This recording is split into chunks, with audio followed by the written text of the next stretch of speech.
Welcome, everyone. Welcome.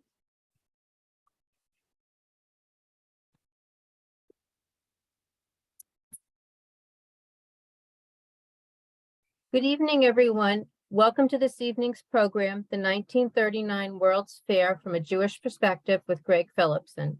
My name is Sharon Weiner, and I am the Program Manager for Lappin Foundation. It's wonderful to welcome so many people to this evening's program. Please post your questions in the chat. Time permitting, Gregg will answer some of them at the conclusion of his presentation. It's a pleasure to welcome Gregg Philipson back for another interesting program. Gregg and his wife, Michelle, have assembled a large collection of artifacts, including Jewish-related military artifacts, Holocaust-era material, World War II propaganda, and much more. Philipson lectures internationally on Jewish-related subjects, including the Holocaust, propaganda art, and Jewish military history. The Gregg and Michelle Philipson collection and archive is regularly exhibited at major museums, universities, colleges, schools, as well as the U.S. military installations. In 2012, former Texas Governor Rick Perry appointed Mr. Philipson a commissioner to the Texas Holocaust and Genocide Commission.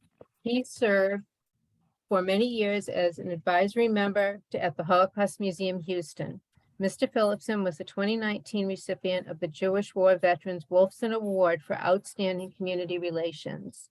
Gregg, welcome back to our community. And I know you have a big show planned for us, so go right ahead. Go ahead. All right. Thanks a lot, Sharon. This is a pleasure, first of all, to be back at the Lappin Foundation. You folks do such incredible work. It's an honor for me, actually, to participate in any way with you folks. Tonight, we're going to talk about the World's Fair from 1939. And imagine this, that the world is literally on the brink of World War II.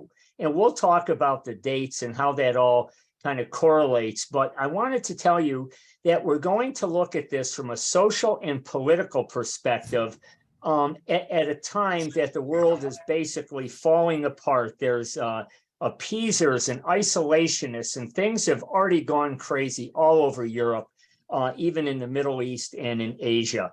The Japanese have invaded a lot of countries, including China. The Italians have invaded Ethiopia. The Germans have already taken part, annexed Austria and other places. But everybody's trying to see how we can build and create a better future. So that's what we're going to talk about today. And then I thought I don't like to use a lot of text and so on, but just for a little bit, if you'll bear with me, because there's a lot of information. As you saw in the previous slide, there's a trilon and perisphere. Those are the two items that were the central symbol of the fair.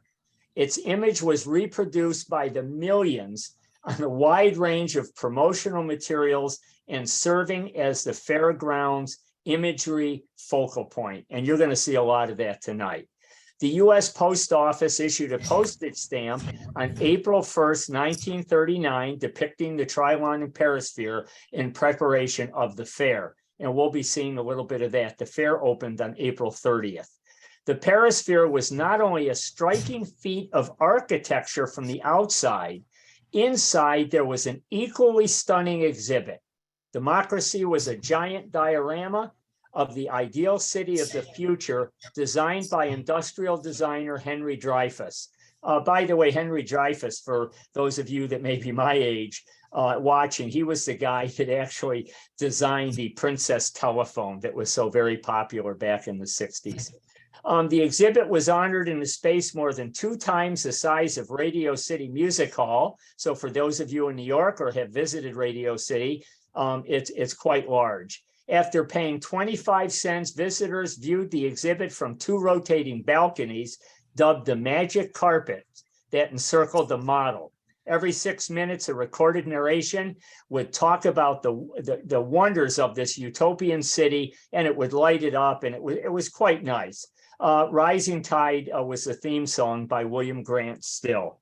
And I took these. Unfortunately, I don't own a piece of this. I would have liked to, but I thought that before we talk about the fun facts above, take a look at this. The picture on the left shows you what the size of this diorama was. Look at the guy on the ladder and the guy standing next to the skyscraper. So I blew that little section up for you to give you an idea in 1939 what was going on. So fun facts about the fair. They had about, and I've seen several different iterations of these numbers. So whether we're off by a few or not, it really isn't important. I think the magnitude is what's important. Some places suggest 44 million visitors. Many corporations had pavilions there, and 33 countries, I think at the peak, actually were represented at the fair. Now, this was supposed to be the greatest industrial and cultural exposition of the century. The famous Polish Jewish artist, Arthur Szyk, that many of you may remember, was exhibiting, mainly for his Haggadah, many people know him, was exhibiting at the Polish pavilion there. Albert Einstein was part of the ceremony of the opening of the Jewish Palestine pavilion. The USSR and Japanese, major players in World War II, they all had pavilions there, including Italy. However, Germany was nowhere to be found at the 1939 World's Fair. Now, we're not focusing so much on the following, but new technologies were being introduced in communications, transportation, agriculture, and manufacturing. Cultural pavilions were in abundance. It was just beautiful, the kind of entertainment that was going on. And foods were being joyously purchased throughout the fair by all the different pavilions. So you could sample foods from around the globe. Now, this is what it looks like from an aerial view in 1939. It was 1,216 acres in Flushing Meadows, New York. Season 1 opened April 30th of 39 and ran to the end of October. Season 2 opened May 11th of 40 and ended October 27th. Opening day attendance, again, I've seen several figures. For some reason, I settled on 206,000 visitors. You'll see that it's rather interesting in a couple of slides coming up. I would like to point out that you're looking at April 30th and a short number of months to follow. On September 1st of 1939, the Germans invaded Poland and was the official start date of World War II. So perhaps that puts this in perspective.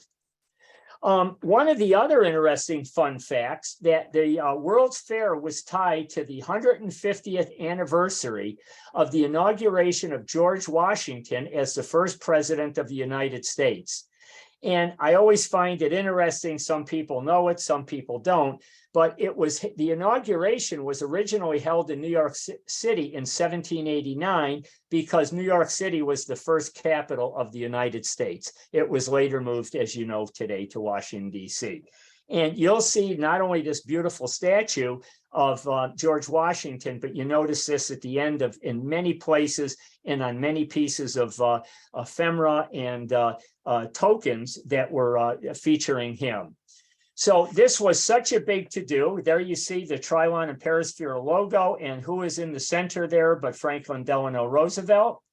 And he is surrounded, you notice in the back, the Boy Scouts. And I mention that because the Boy Scouts played a pivotal role in helping people all throughout the fair.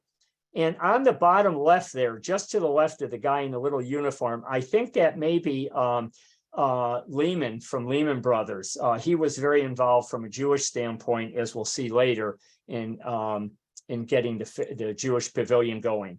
So I thought this was an appropriate picture.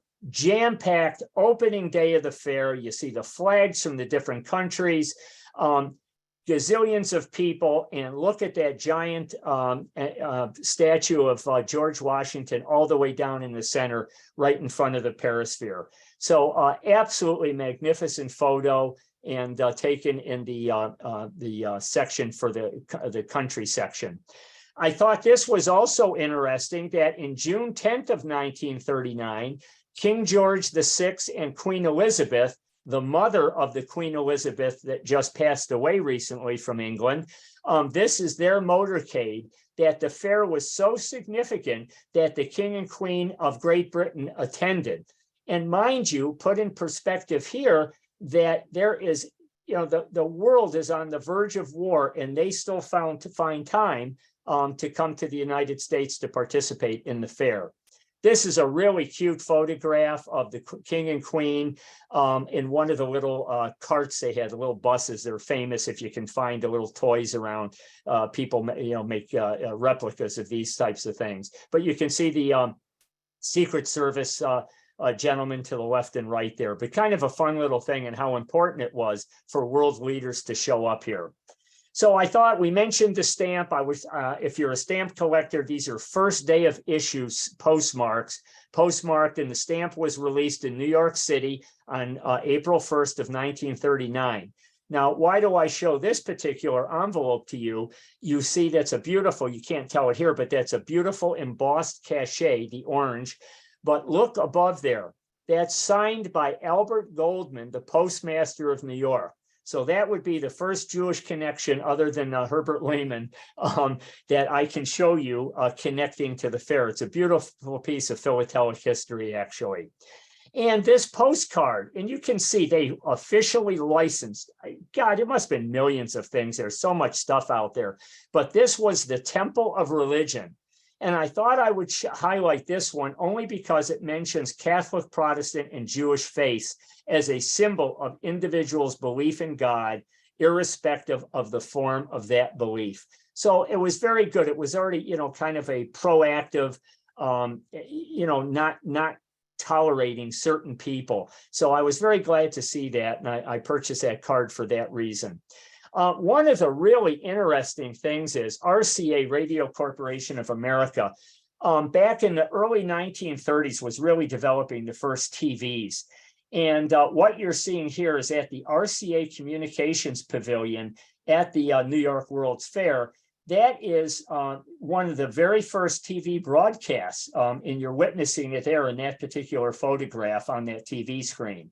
However, the real connection here for me is David Sarnoff, who was the CEO for many, many years, a well-published man and quite a brilliant businessman and developer.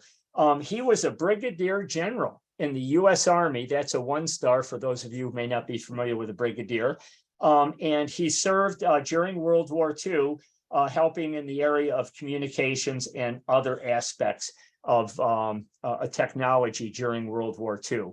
I included Betty White here, although not Jewish. She was not in this particular example of a broadcast on the TV, but I'm not certain if she was the very first, but very close to it, if not, person being broadcast on a live TV signal. And she was obviously an iconic figure throughout her entire life of, I believe, close to around 100 years old when she passed away. And I always like tying something to our family. And a lot of times family things are what gets me connected to a particular collection. This is my uncle, my mother's only brother that was killed in action fighting in World War II with the U.S. Army's 26th Infantry Division. He was killed in 1944. This was my grandmother gave me this, and actually in Hebrew I'm named for my uncle.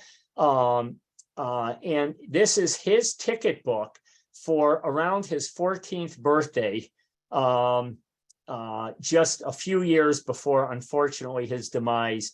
And him being killed in action during World War II. And this is what a little ticket booklet would look like, and had serial numbers, and you would tear out the little tickets to get you in and get rides and a variety of things. And may he rest in peace, my uncle Jerry Degenstein. Now, we don't have time to go into an awful lot of philatelic stuff here, as much as I have another presentation that covers that. This is really, I love this particular postage stamp. And this one is put out by the RF Republic of France, and it's 2.25 French franc value. And it's put out specifically, issued specifically for the World's Fair. That is the French pavilion in the background. Behind that, you see the Trilon and Perisphere. And what is so prominent right up in the front, that when they put this out, the Statue of Liberty, which was a gift to America from the French people, that they highlight that prominently at the on their postage stamp. Just interestingly, they came out with an exact stamp with a higher rate in 1940 during the second iteration of the fair. These are called poster stamps. They're not used for postage. You can't mail anything with these. However, they had highlighted many of the different cultural, the country pavilions. And if you look down towards the bottom right, you'll see an orange and blue flag. That's the actual iconic flag emblem of the New York World's Fair. You can just basically see the Trilon and Perisphere on there. And I mention that because these were sold by the gazillions. People put these on letters and envelopes and postcards, and other, of course, people collected these. This is what the Polish Pavilion, and we're going to talk a little bit about a good bit about the Polish Pavilion, because as you know, Poland had the largest Jewish population in Europe at the time, also suffered the worst mass murder of all Jews globally. And it was very important because they were very well connected all the way from the American Revolution to the present time, wanting to engage with America. And this is what the Polish Pavilion looked like. We'll see that a little better, but this was the poster stamp from the Polish Pavilion. Now, a little bit of history on the Polish Pavilion. So it was composed, this is a boxy tower you're looking at, it was hollow. The Second Polish Republic prepared some 200 tons of artifacts, including a royal carpet of King Casimir IV, 7 paintings presenting important events of Polish history, and on and on and on. And as you can see, Jagiella, the Polish king, he was both Polish and Lithuanian, and I kind of like that because that's my background. That statue that you see there on top of the word Poland, that was purchased by Mayor LaGuardia, and it may still be. The last I read about it, it was still in Central Park because the Polish government had to sell off almost everything as the Polish government collapsed, and you'll see more about that in a minute. But it's a very interesting, beautiful statue, and most everything was liquidated. In order to celebrate the 150th anniversary of George Washington's inauguration, this is a beautiful postcard. It features Kazimierz Pulaski, a famous Polish patriot and an American patriot who was essential and vital fighting with the Minutemen in the American army during our revolution against the British. Famous guy, lots of cities in America named for him, and of course featuring him along with George Washington. Now, this book, it's not that rare. I have a couple of copies of it, but it's not seen very often. I mentioned this. It's a hardbound, hundreds of pages, thick bound real book, hardback book. And it's the official catalog of the Polish Pavilion, all about everything you can imagine: manufacturing, commerce, arts, sciences, entertainment in Poland. And it was published specifically as a marketing piece for the World's Fair to market Poland in a positive light throughout the world. And what I really love about it is, and they spell in Polish Artur, so it's not a typo. Artur Szyk is exhibiting a major exhibit of Polish American heroes, of the paintings he did, were on exhibit in the Polish Pavilion at its opening. Really remarkable. And this is from the book, page 290 and 91, illustrating, giving you a written edition of all the different things that were on exhibit. And I have the only one of these I've seen. This is a Polish Pavilion catalog in the Polish language. I was very fortunate to get this. And like I said, I'm sure there's others around. I've not seen another. And this is in our collection. This is the illustration that appears in both the Polish and English edition of that catalog. And this is Thaddeus Kosciuszko, and my Polish is terrible, so pardon me if you're Polish and I didn't pronounce it right, forgive me. But look at that beautiful Artur Szyk illustration, and the whole series of paintings were like that he did, representing Polish American heroes. Thaddeus actually became a general of the Revolutionary Army, and was really involved he was an engineer and tremendously involved in the defense of West Point and other major battles against the British in our revolution. So this I just have to show you this to give you an idea of how the world was taking a blind eye, and the appeasers and the isolationists, that what was going on in the world, and how perhaps people really didn't think that of the gross events that were just ready to unfold. And this is win a free trip to Poland. The contest has 30 prizes. It's a contest by the Polish State Railways, and located in their New York office. Now, what I want you to remember is the war started September 1st. Look at the very bottom right-hand side. It says, note, winners of the trips to Poland may choose to go anytime in 1939 or in 1940. So I would ask you a rhetorical question. How many people actually took this trip and were awarded a prize? Probably none. So it's a really, really rare piece of ephemera, advertising something that Polish railways, and yet, with the onset of the war, nothing would happen. This, like many of the pavilions that you'll see, was a book that it's a large format magazine. You see Washington, you see Polish heroes, the Polish and American flags, the pavilion, and inside there were tremendous amounts of advertising where people would pay to advertise their products or organizations, and people would pick this up at the fair, and hopefully you would go and buy their products. The reason I chose this page, please look at the official souvenir button. When I found the magazine and I bought it, I was really happy to see that in there, because it says the Polish American Participation Committee Incorporated. And on the next slide, I was so happy because I already had this in the collection. And this was October 14th of 1949. The war has already been underway for about 45 days. And it's American Polish Participation Day. And that's the Trilon and Perisphere, and advertising their little event. It's a very rare piece of Polish and World's Fair history. If you like tchotchkes, little fun things from the fair, these are some of the ones from the Polish pavilion. We have others just for the sake of time. The top left is a cigarette box.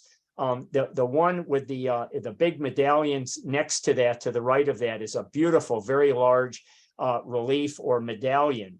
And then there's an ashtray, and you can see everything either has George Washington on it. The little locket opens up and you can put a little picture in there. And the bookmark, of course, on the right side. What I did want to point out was that little silver one underneath the big medallion. And we're going to talk about that later, because that one is not part of the Polish pavilion, but we are going to talk about that. I thought I'd share this with you. The box and this little, those little things you used to put up to your eye and look at a slide in it. Well, this is a precursor to that. And these are actually nicer, because this has a tiny roll of film, and that's a little knob. That yellow deal is a little knob that you turn, and going through the, it pulls the film through, and you see slide by slide. It's not like an active movie. However, these pathgrams were very popular back then. And I bought this one because you see the film strip on the right-hand side. A friend of mine that worked a PhD at Kodak has technology and knows how to take the actual film and scan it for me so I can actually see it. And then he blew up the actual Polish pavilion is on that particular roll of film. So these are the kinds of things that, when they talk about the Trilon and Perisphere on things, everything was available for sale. Now, this is really interesting. So this is a photo album I bought. And the reason I bought the entire album is for the couple of pictures that you're going to see here. And this is what it looks like. It's people attending the World's Fair. And it's at the American Warsaw Club. So they have a club in New York, the American Warsaw Club in New York, that had rooms where people from, Poland or other visitors, mostly perhaps of Polish nationality, would stay. And some were staying there to view the fair. So by September 10th of 1939, I tilted the one so you could read it. These three women at the American Warsaw Club in New York, she's holding a paper that says Warsaw Falling. And then the other photo is the three women that are mentioned above holding the paper. So this is going on while people are visiting the fair. From the looks of the names, perhaps they weren't visiting from Poland, but maybe some connection to Poland. And it's quite a chilling photograph that just shortly after the invasion that Warsaw was already in collapse. In 1940, the souvenirs at the Polish pavilion became quite different. It's no longer these fun, little tchotchkes to pick up. There were two different issues of this postcard, one in a standard postcard format and another in an oversized postcard format, along with the appropriate size envelope that they were sold in. And it said a set of photographic reproductions showing the destruction of Poland. And it says war and ruins. So now in 1940, what's left of going on at the Polish pavilion, here's a couple of the cards. I just chose these two out of the collection, strictly because they show different scenes. One's an artistic rendering of most likely Jewish people from the looks here, being rounded up on a forced march, maybe a death march. And of course, a real photograph of people with their personal belongings outside their apartments and homes. Obviously, some of these people could be Jewish. And the destruction of Warsaw and obviously the destruction of Poland throughout the World War II. Couple of pillow shams I picked up a long time ago. They're not often seen. They're made from silk and highlighting a variety of things from the fair relating to Poland. Now, this I kind of like, and I chose to show you this because we mentioned a little bit about people sampling foods and so on. Now, we know that the Polish restaurant was not kosher. Obviously, you can figure that out on your own here. But this is a matchbook cover, and I showed it both up and down and the inside, advertising the Polish restaurant at their pavilion. And of course, selling what the Poles were famous for in the food department. Now, look at the menu. I have this menu, and it's the Polish restaurant, $1.25. And I was just delighted to see calf brains, Polish style. I have no idea what that is, but I'm sure that was a real good seller. And then you can see down below, you could get mushrooms and cream and some kasha there, the buckwheat. So at least they had something maybe that if you were Jewish, you might be able to eat. But it's fun. You can see it's kind of an interesting Polish style mashed and boiled potatoes. So every day at the fair, there was some sort of activities, and there were a couple of different daily newspapers produced by specifically for the fair. And this is October 14th. So again, this is shortly after World War II started. It's 50,000 at attention as the Polish nation is honored. This is really important because it was bringing to light what was going on. Although, besides the 50,000 people that showed up, it probably fell on deaf ears. As we all know from the results of the staggering loss of life in Poland, not just the Jewish life, but the life in general.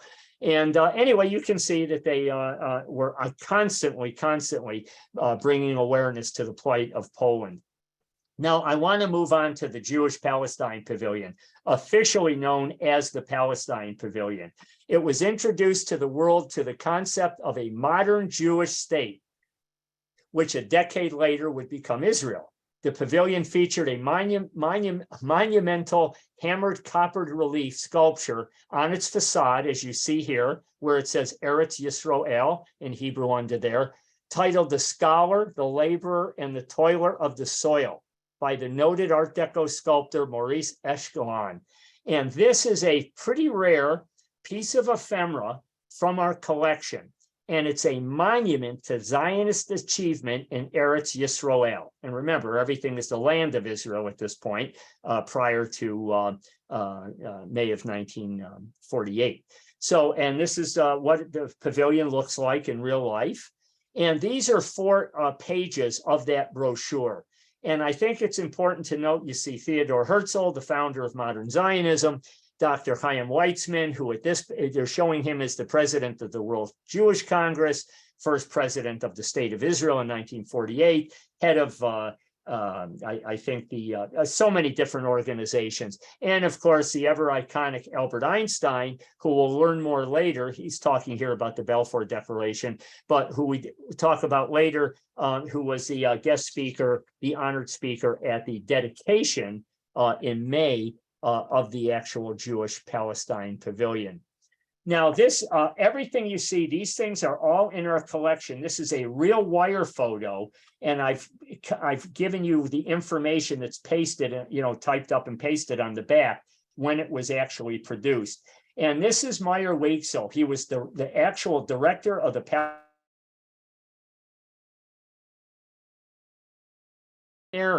as he arrived here in the morning on a return trip from Palestine.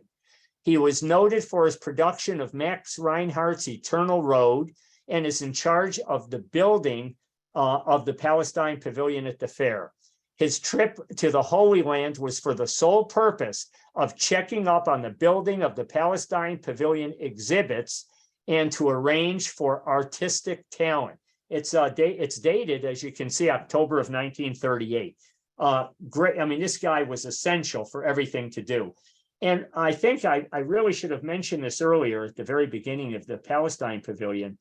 The Palestine Pavilion was not a country pavilion. It was as we know, that the British took in 1918, took from the Turks, took over the Middle Eastern section and what we called Palestine.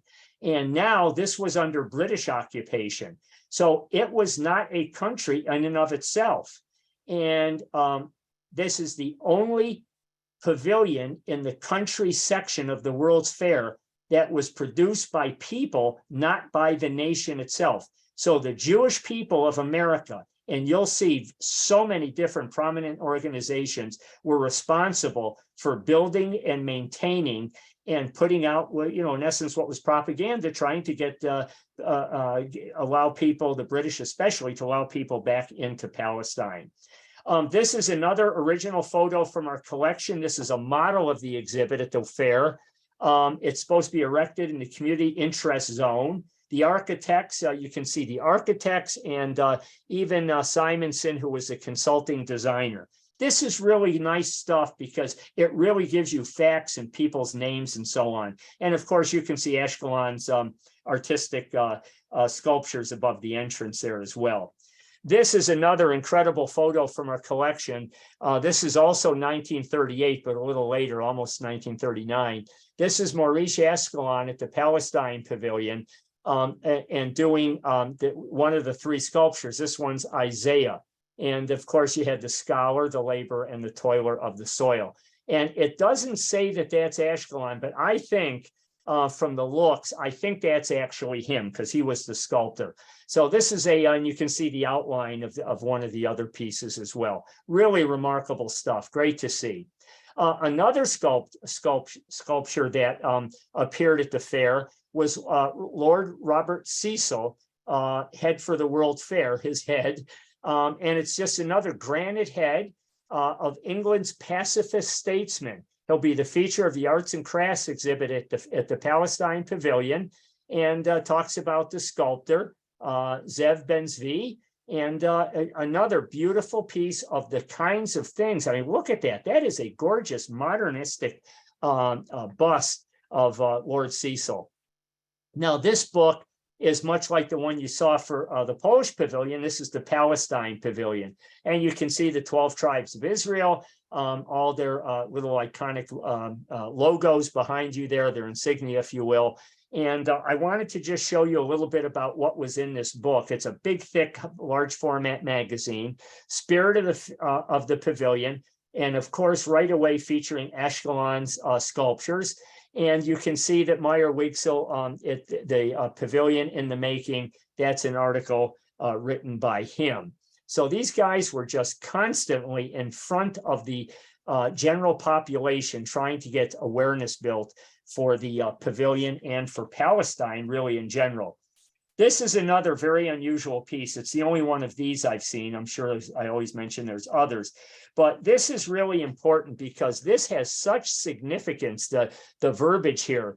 It says, when visiting the New York World's Fair, don't fail to view the Palestine exhibit, a symbol of the Jewish creative labor in Palestine and an incontrovertible answer to the challenge of the insidious propaganda of prejudice mongers. So already this is the first piece, and one of the few pieces I've seen that really focuses in on the anti-Jewish behavior, not only in Germany, but here in America as well, with the isolationists, whether it be, Charles Lindbergh, Father Charles Coughlin from the Church of the Little Flower, the Catholic Church, and Henry Ford, and so on and so on. Too many to mention here. The Palestine Pavilion was built by the Jews of America and is being maintained by the Palestine Pavilion Maintenance Fund. Its beauty and effective portrayal of Jewish Palestine carry a message to all who believe in democracy and social justice. Join the ranks of its supporters, bring the message to millions.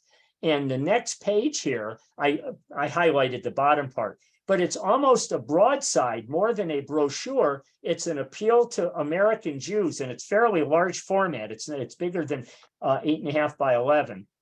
And it's an appeal to give money to run the Palestine Pavilion during its 2-year operation.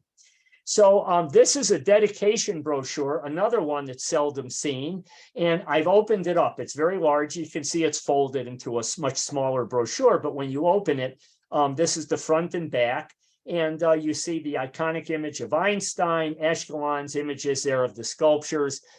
There's Herbert Lehman there. You see Weitzman, I think that's LaGuardia, and other prominent people that were involved in the Jewish Palestine Pavilion. And it was officially dedicated May 28th of 1939, and the key speaker was Albert Einstein.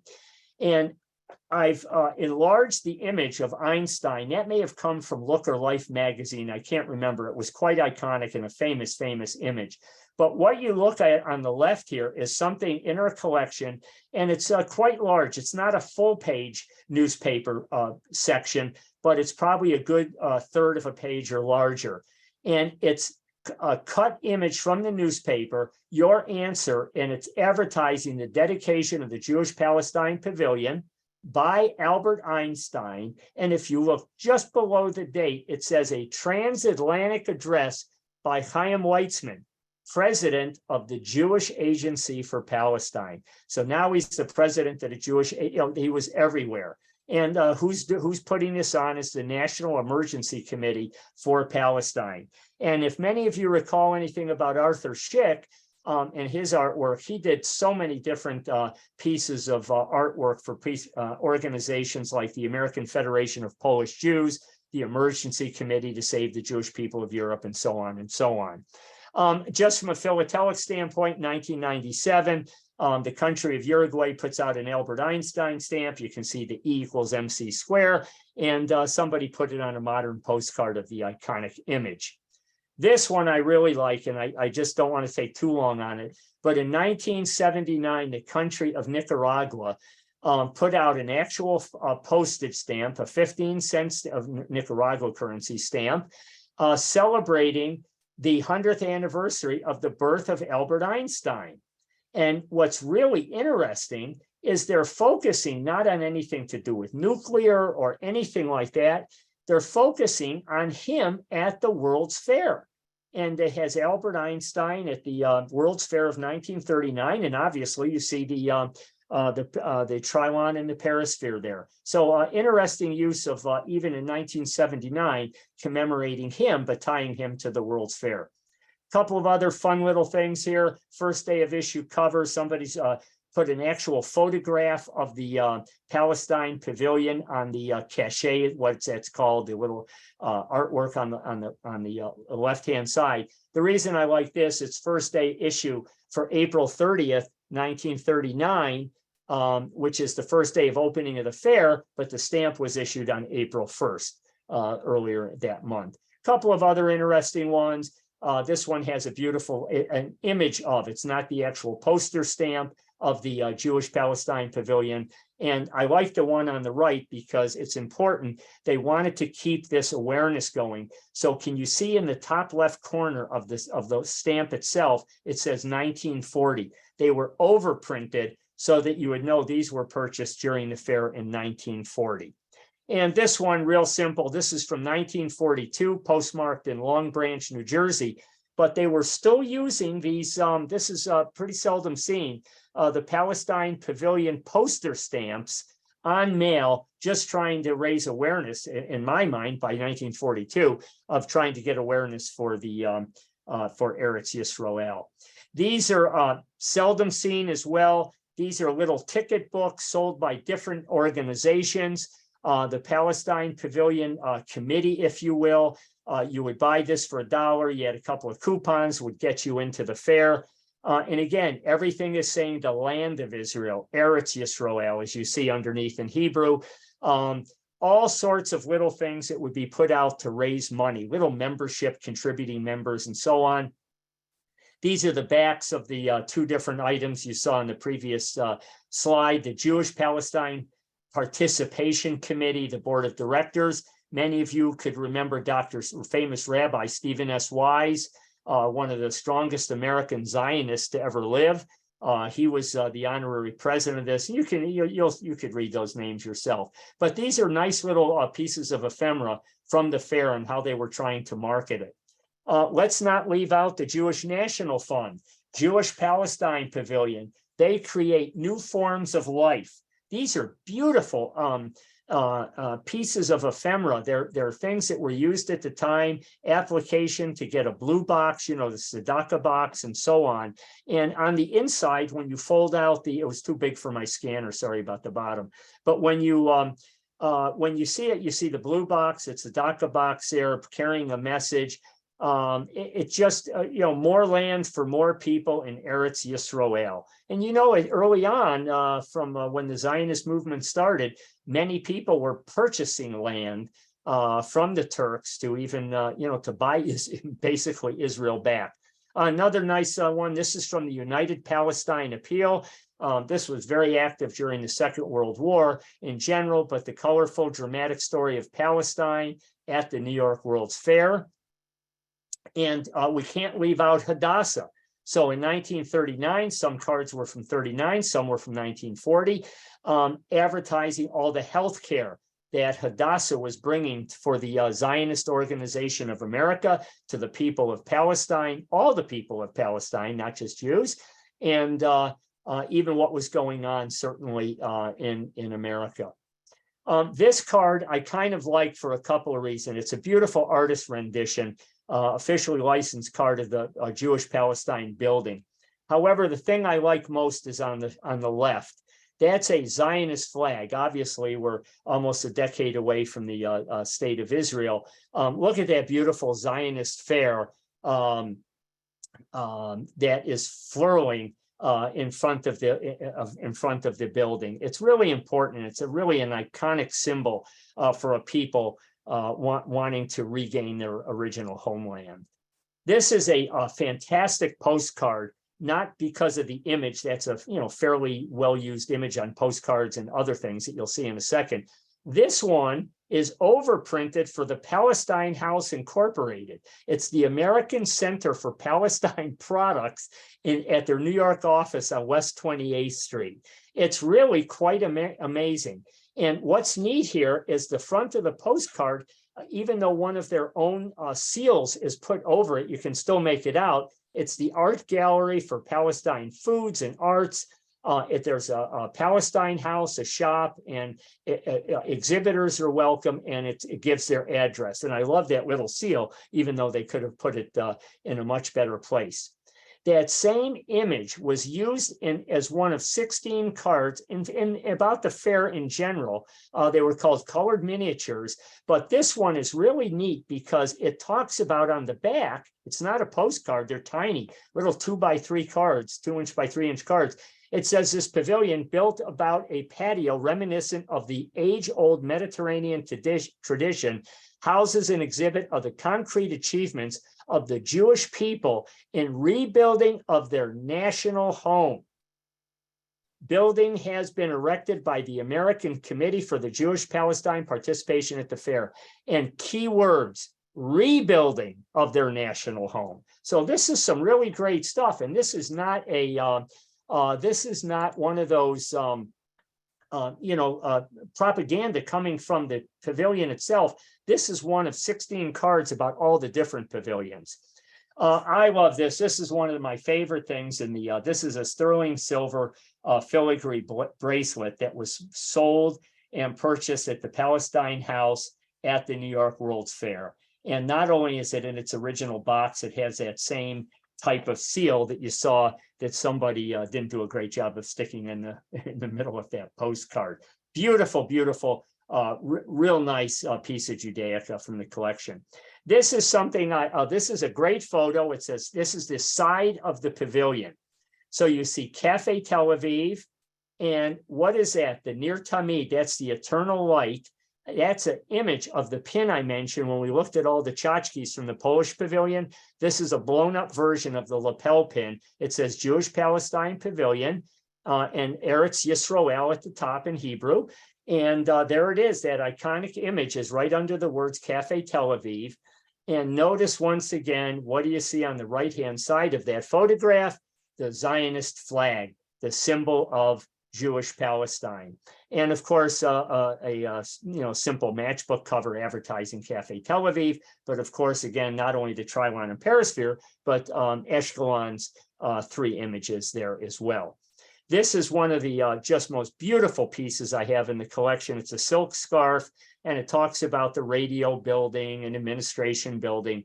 And somehow the Palestine building appeared on this beautiful silk scarf. And you can see Ashkelon's images, kind of just little white drawings. You see that above the entrance there. I blew it up for you. But pretty rare piece of material from the fair, especially from a Jewish perspective. I want to keep going here because we're going to run out of time, but it's, these types of papers came out daily. This is a different one, the World's Fair Daily. I only want to mention this, that you see here, Hadassah, B'nai B'rith, mentioning always having advertisements for Cafe Tel Aviv. But in one of these issues, there was a debate between Bucknell University and New York University on resolved that the U.S. should immediately declare war against the Axis powers at the Assembly Hall. So this is already in 1940. We're obviously not in the war, but they're having debates about this at the World's Fair. Phenomenal stuff reading about this in these daily newspapers.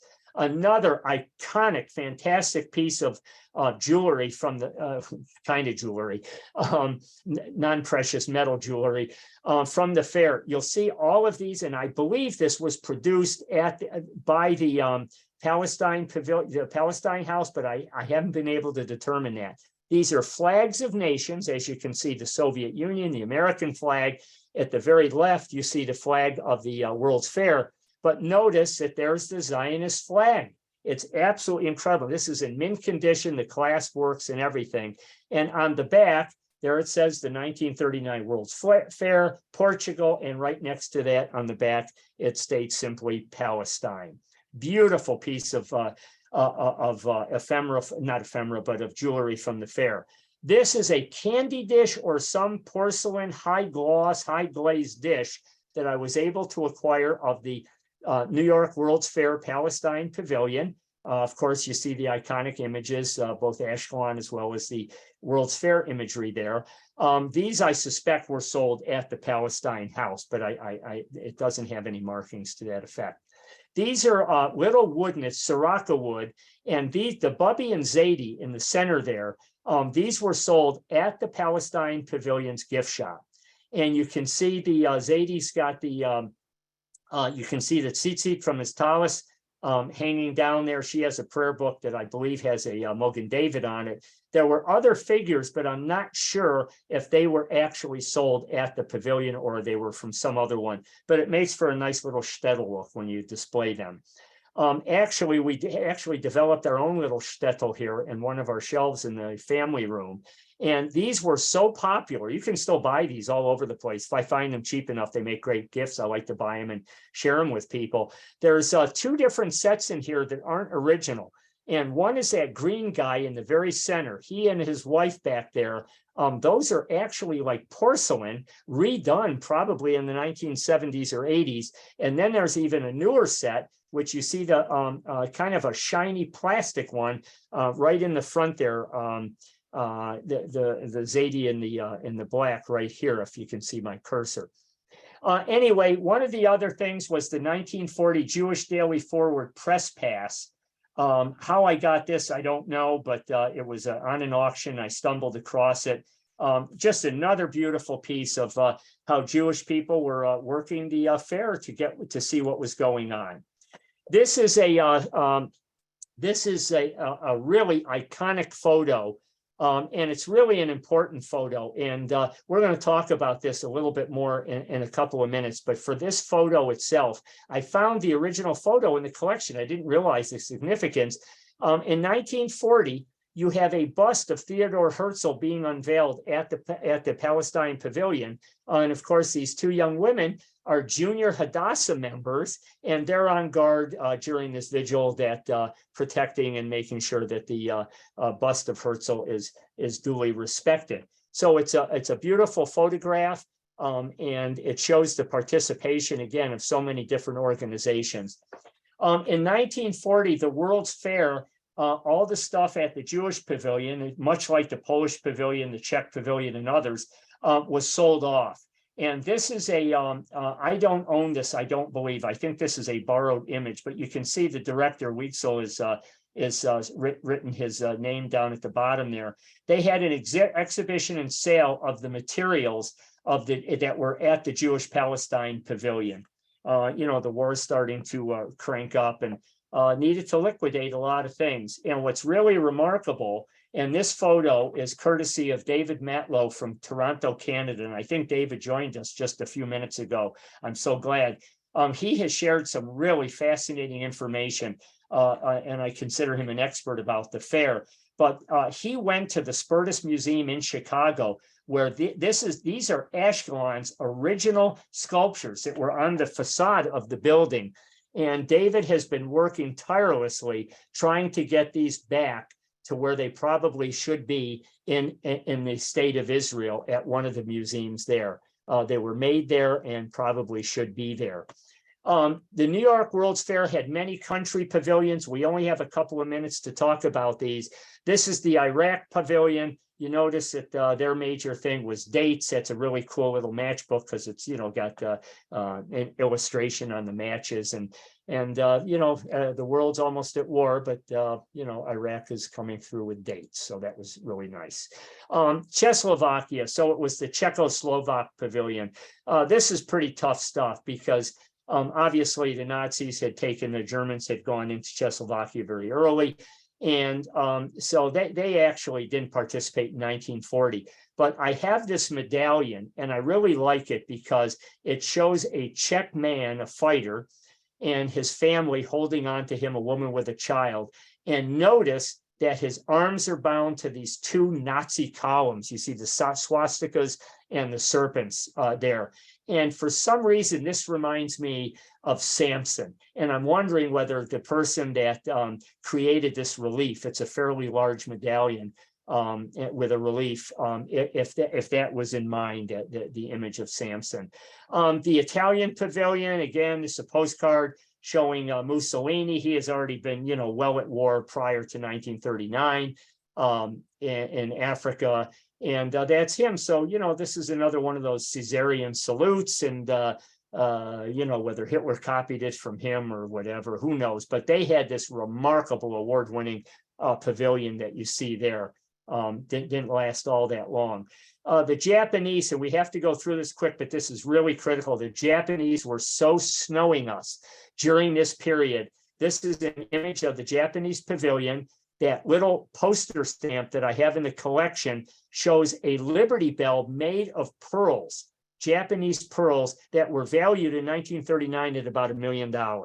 And it says "The Flame of Friendship" is one of the brochures I have from the Japanese pavilion in the collection.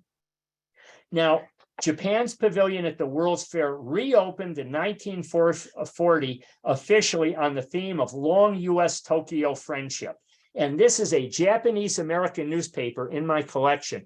These are extremely hard to find. And what's even worse is this issue from July of 1940. This is Tojo. This is the guy that worked directly for the emperor, that was responsible for the sneak attack on Pearl Harbor in December of 41. and who was hung years later for crimes against humanity by a U.S. military tribunal. And you can see here that they're just snowing the American public, even at and the world, at the New York World's Fair. It was really quite something. And there's other pages here. We don't have time to go through them. Soviet Union, look at this. They had to close. They were only open for 1939, like a few other ones. But look at that award-winning pavilion. Look at the statue at the top of that. And they issued postage stamps with that image on it that are just absolutely gorgeous. And this is a copy of their book, much like the Polish and the Palestine pavilion ones. I like this one only because this was put out by Holland. It says Holland in the Caribbean. It was done specifically for the New York World's Fair, but they focused on Curacao. And in the brochure that I have, it's so cute. There's an interesting Jewish colony, and they give a little history about how the Jews got to Curacao into the Caribbean in general, fleeing the Portuguese and the Spanish during the Inquisition and later. Nice piece, unusual. Ex-Bundes held in the World's Fair bomb probe. If you don't know what a Bundes is, the German-American Bund was the Nazi party in America. And they existed until we actually entered World War II. And they were they had camps and quite a number of like Hitler youth camps here and so on. It was quite active. Anyway, this is a Sunday, September 22nd of 1940 issue of PM magazine newspaper from New York. Very telling kind of stuff. I wanted to show you this one only because it talks about Polish Americans open a 2-day festival. This is October 19th, almost just a week before the fair closed. You can see some of the very significant speakers. If you're not aware, Douglas Fairbanks Jr. has a Jewish heritage. Coming events, the Jewish National Workers Alliance, and of course, always the Cafe Tel Aviv. And to conclude, I wanted to use this photo, courtesy of my new friend David Matlow, that he had colorized. And although I love, colorizing the American flag too, just for this one little presentation, I thought it was really just quite beautiful to see that Zionist flag furling in 1939. Well, actually, this is 1940, with all the death and destruction that the Jewish people, the rebirth, the revitalization, the strength, the dignity and the wisdom that we've brought to the world. I just thank you, David, for sharing that photo and allowing me to use that in the presentation. So with that, I say thank you very much. I'm available to answer questions if the time permits. And I'm very glad. I just want to say hello. I'm just looking, Ellis Bromberg, Lee Easter, Carl Gonzalez, my Aunt Phyllis, Hal Ottaway. Wow. So many people I know here. Thank you all for joining. I hope you enjoyed it. Sandy and Rob Selwitz. Wow. Fantastic. Greg,